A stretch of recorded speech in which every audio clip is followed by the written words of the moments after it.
I unlocked the front door just past midnight, the winter wind biting at my neck, my hospital ID badge still swinging from the lanyard as I stepped inside.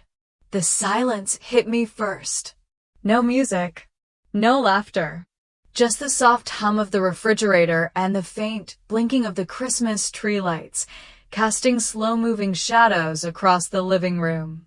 The fireplace was cold. The dining table was bare. Then I saw her. Abby was curled up on the couch, her knees tucked to her chest, a throw blanket bunched around her like a shield. Her coat was still hanging neatly on the hook, and her overnight bag sat zipped by the door, untouched. On the coffee table beside her, a plate with a single slice of cold toast and half a banana, browned at the edges. I didn't call her name. I just stood there, letting the image sink in. The house looked like it had been paused mid-movie. Frozen. But something was off, and I felt it in my chest before my mind caught up. Abby stirred and opened her eyes slowly, blinking as if she wasn't sure she was awake. "You're home," she whispered, voice hoarse. I nodded and set my bag down gently by the stairs. "Why are you here?" "I thought you were at Grandma Linda's." Her lips twitched into something that tried to be a smile. "They said there wasn't any room." "Not for me." My heart stopped. "What do you mean?" I asked, stepping closer. She sat up straighter, brushing crumbs from her lap with too much care. "It's fine." It was crowded, and the guest room was full. Aunt Janelle's kids came in from college last minute. It just got complicated. "Abby." They said I could come by for dessert, but there wasn't a seat. I kind of just stood there. I waited in the hallway for a while. Then someone said, maybe it's better if she heads home. Grandma gave me a ride back. I sat down beside her slowly, the cushion dipping between us. "You didn't text me." She gave a small shrug. "Didn't want to ruin your night." "You were working." I glanced at the plate again. "Was this all you had for dinner?" Another shrug. There was some toast left and half a banana in the fridge. I wasn't really hungry anyway. Her words tried to sound breezy, but her voice cracked just enough to let the truth slip through. I looked at her, really looked, and saw the way her eyes avoided mine, the way her fingers picked at a loose thread in the blanket. "It's not a big deal," she added quickly. "It was probably just a misunderstanding. You know how it gets over there. Too many people, too little space." My mouth felt dry. "They didn't have space for you?" She looked away. For a moment, I thought that would be the end of it, that she'd keep burying it under layers of teenage indifference. Then her breath caught. "They made it feel like I was a folding chair," she said quietly, "the kind they only pull out when they're desperate. And this year, they just weren't." She wiped her cheek roughly, as if annoyed with herself for crying. But the tears kept coming. Not loud, not messy. Just slow, quiet grief leaking out in the spaces between her words. I reached out and took her hand. She didn't pull away, but she didn't squeeze back either. I wanted to say 1,000 things. That I was sorry. That they were wrong. That she deserved more. But nothing came out. So we just sat there, the two of us in the soft blue glow of the Christmas tree, the snow falling steadily outside. The plate with the toast sat untouched between us like a symbol. Not of poverty, but of something worse, being forgotten. I didn't say a word. But the next morning, there would be a letter. Before I wrote the letter, before I even opened my laptop, I sat in the kitchen and stared at the blinking cursor on a blank document. The house was still. Abby had gone upstairs with a hot mug of cocoa I made far too late to matter, but I needed her to feel something warm before she slept. I sat in the quiet, breathing in the faint scent of cinnamon and burnt toast. And I remembered. The first time my sister called me Dr. Freak, I was 11. We were in the living room, wrapping gifts with our mom, and I had just finished a book about the solar system. I couldn't stop talking about the moons of Jupiter. Janelle rolled her eyes and said, "You know no one likes a girl who knows too much, right?" I laughed. I thought she was teasing. Mom didn't correct her. That Christmas, I asked for a microscope. I was so sure. I circled it in red in the Sears catalog, left it on the kitchen counter. I told Dad it would help me start my own science experiments. I got socks. They were thick and pink, with little ruffles at the top. Mom said, "We figured you'd need something more useful." I smiled and said thank you, like a good daughter should. The jokes came fast after that. Walking encyclopedia. Buzzkill Kate. Miss Dr. to be. They were always said with a smile, just enough charm to be passed off as teasing. But I felt them. They settled in my bones.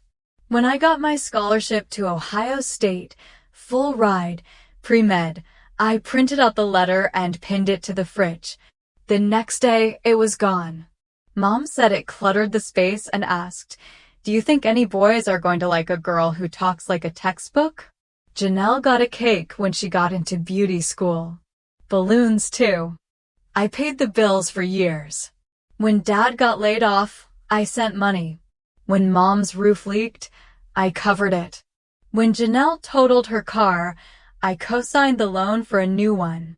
They always said thank you. Never, "I love you." Never, "We're proud of you." Just quiet expectations. I was the dependable one. The backup plan. Even after all that, I kept thinking, maybe this Christmas would be different. Abby had baked cookies. Sugar cookies, with red and green sprinkles, packed carefully in an old blue tin. She asked if she could bring them to Grandma's. I said of course. She even taped a handwritten label on top, "Merry Christmas," from Abby and Mom. Just like I used to do. Same tin. Same hope. Same outcome. She told me they left the tin on the side table. No one opened it. The part that haunted me wasn't just that they ignored her. It was how quiet it all must have been. No slammed doors. No dramatic fights. Just a hallway where no one invited her in. A ride home before dinner. A slice of cold toast, left without complaint. She didn't scream. She didn't sob. She just folded herself up and waited. And I knew that kind of silence. I had carried it my whole life. The kitchen clock ticked louder than usual as I sat there, connecting the threads. It wasn't just coincidence. It wasn't too many guests or last-minute changes. They knew she was coming. They planned around her absence. Like they had with me. Maybe it was how Abby stood too straight. Or how she raised her hand in class. Maybe it was her quiet kindness, the kind that made others feel seen. But in our family, that never counted. In our family, decency was dull, and smart was threatening.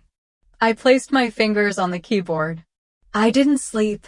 I whispered aloud, to no one. I wrote. I didn't raise my voice. I didn't bang on the door. I simply rang the bell once and tucked the envelope under the storm door like I was leaving a casserole. Eric and I turned back to the car without waiting for anyone to answer. The morning was still, the kind of quiet only fresh snow brings. Just a light dusting, not enough to stick, but enough to make the sidewalks look like they'd been powdered with sugar. He started the engine, and I kept my eyes on the house. The front porch light was still on from the night before. We weren't even out of the driveway when the door creaked open. I saw her, Mom, in her thick robe, hair unbrushed, one slipper on. She picked up the envelope slowly, like it might be a trap. Then she screamed. It wasn't a sharp scream. More like a shriek pulled from someplace deep and theatrical, meant to call attention. "Frank," she bellowed. "Get out here." Eric didn't say a word. He adjusted the heater vents and kept driving.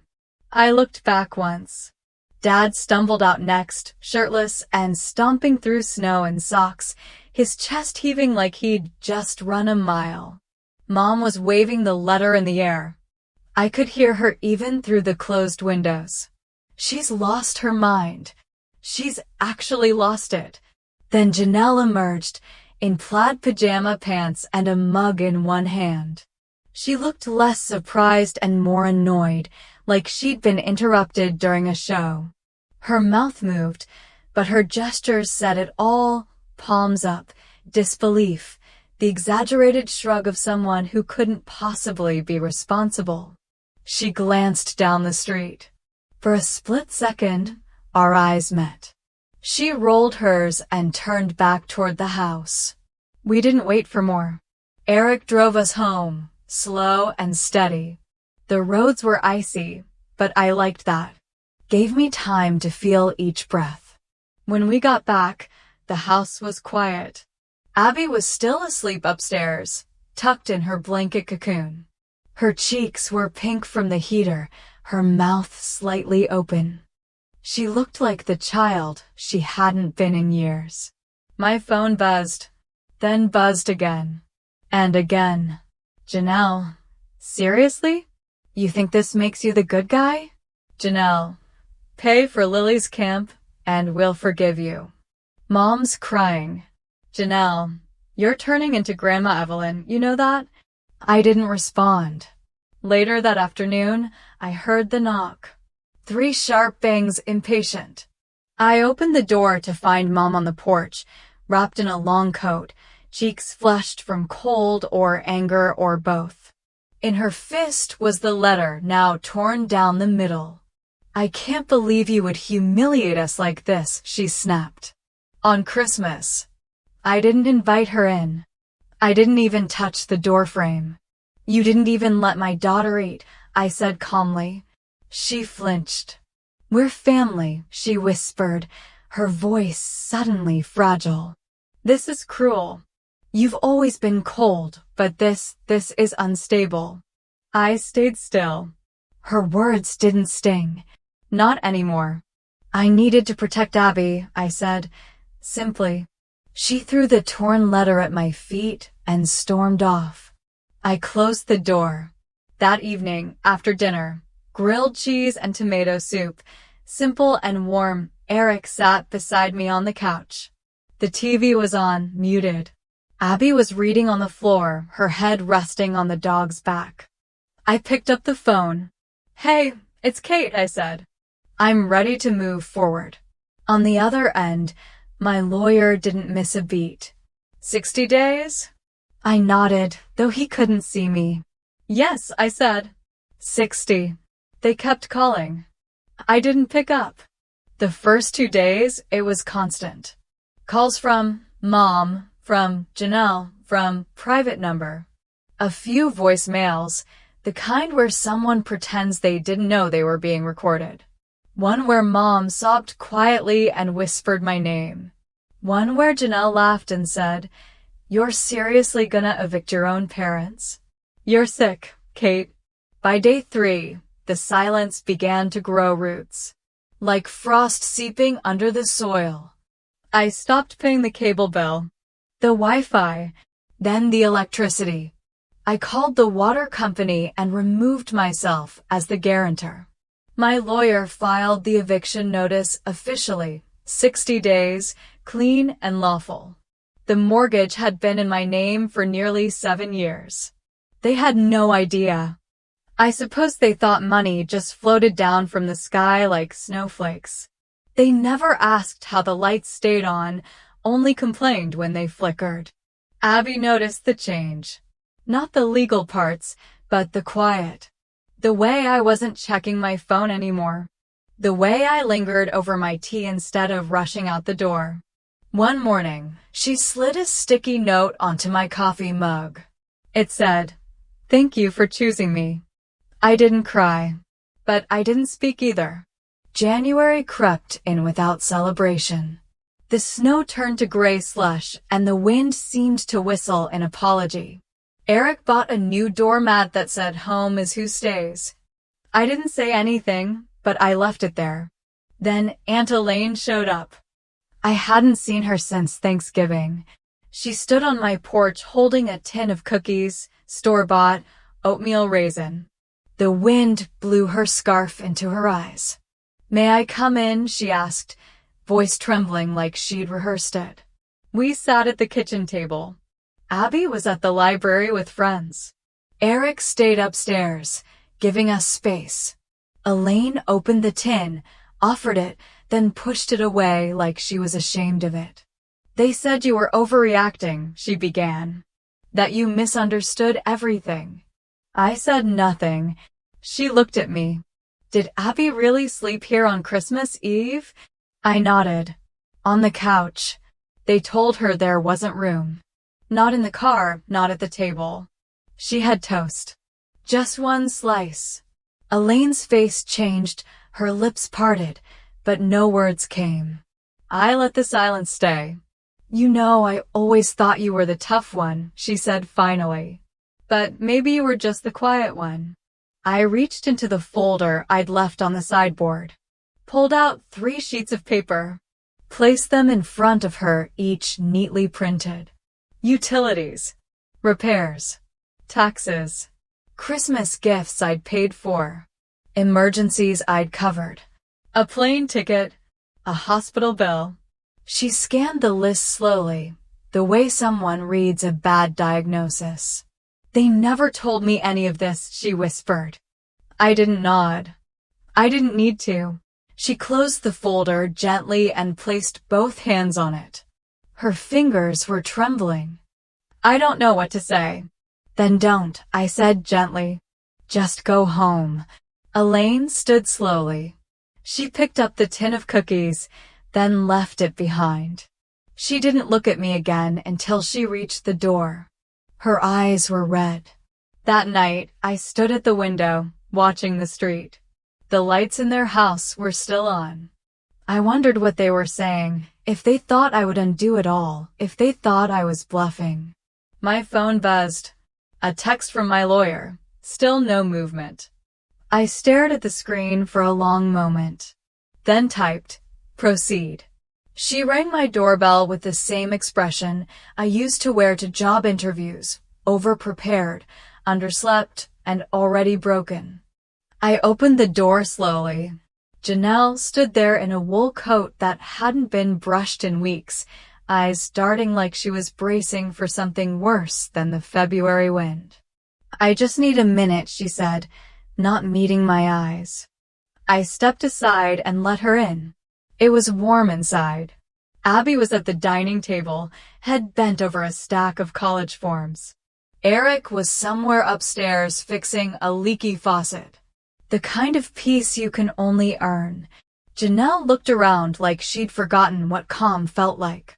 Then she sat on the edge of the couch, hands clasped so tightly her knuckles were white.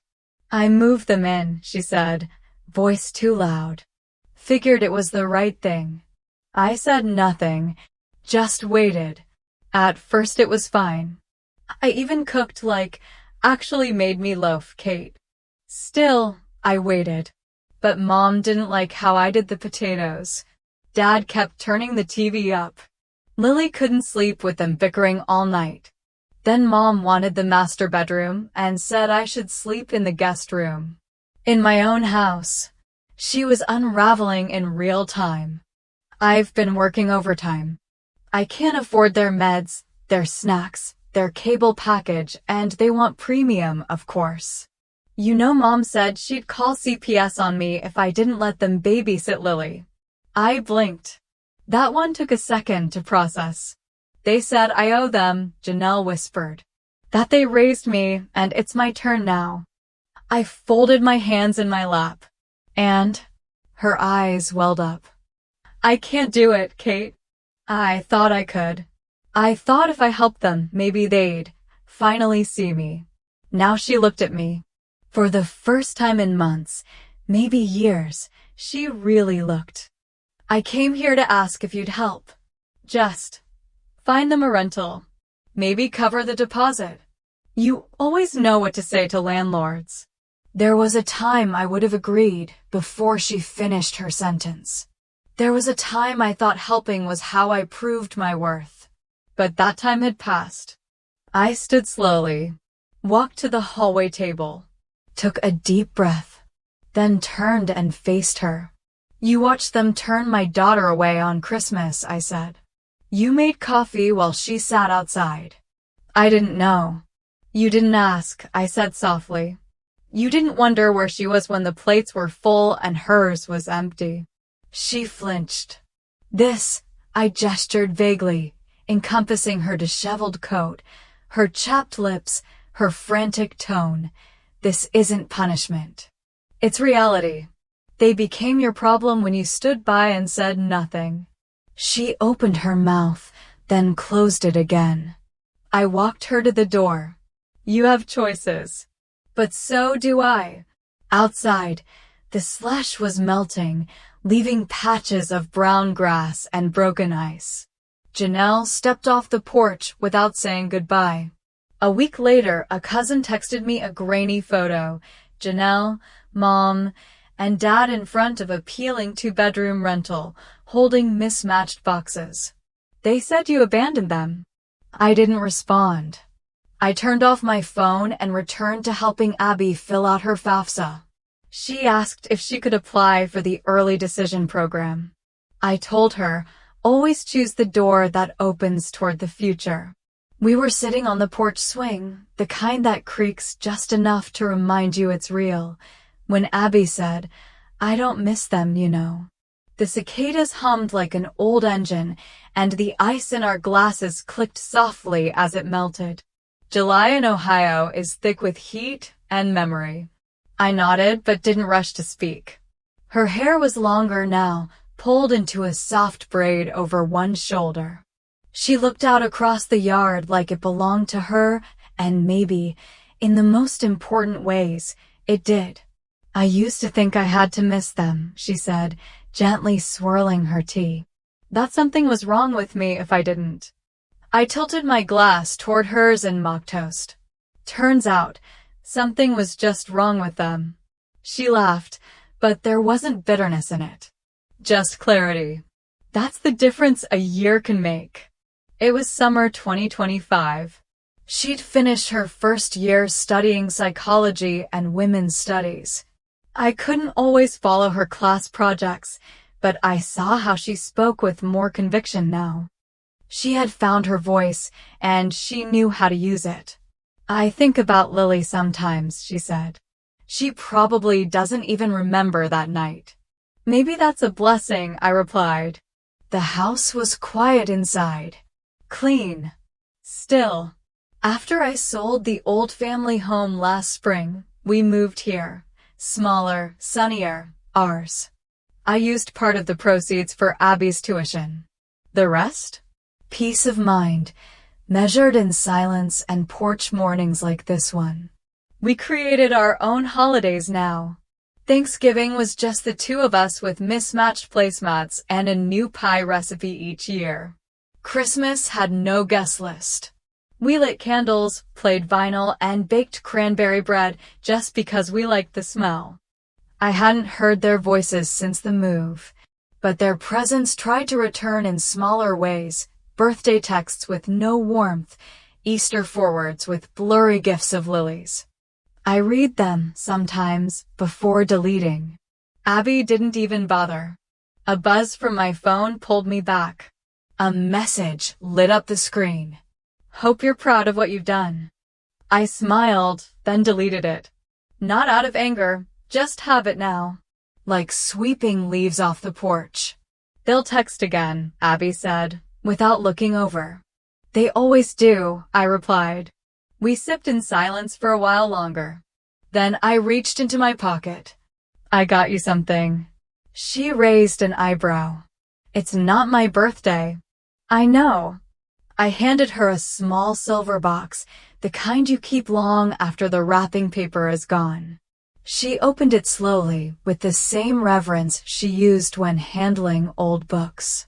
Inside was a delicate silver bracelet, simple and quiet. On the inside, It read, "You belong." She blinked once, twice, then looked at me. "It's beautiful." "So are you," I said. "And I just wanted you to carry something that says the truth, always." She slid it onto her wrist, admiring how it caught the sunlight. "It fits." I took a slow breath, leaned back into the swing. The porch creaked again, familiar and safe. They once said there was no room for her. Now there was no space left for guilt, fear, or apology. Just us. And it was enough.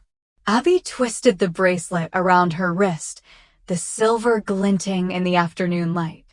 I looked at her and suddenly understood. Peace doesn't come from being accepted, but from knowing you're worthy. In life, not every table has a place for us, but we can always set a new table, one where love is a given, unconditionally. Forgiveness doesn't mean forgetting, but choosing to move on without carrying the burdens of others. If this story touches you, please share a feeling or a memory from your experience, because sometimes just a sincere story is enough to warm someone's heart.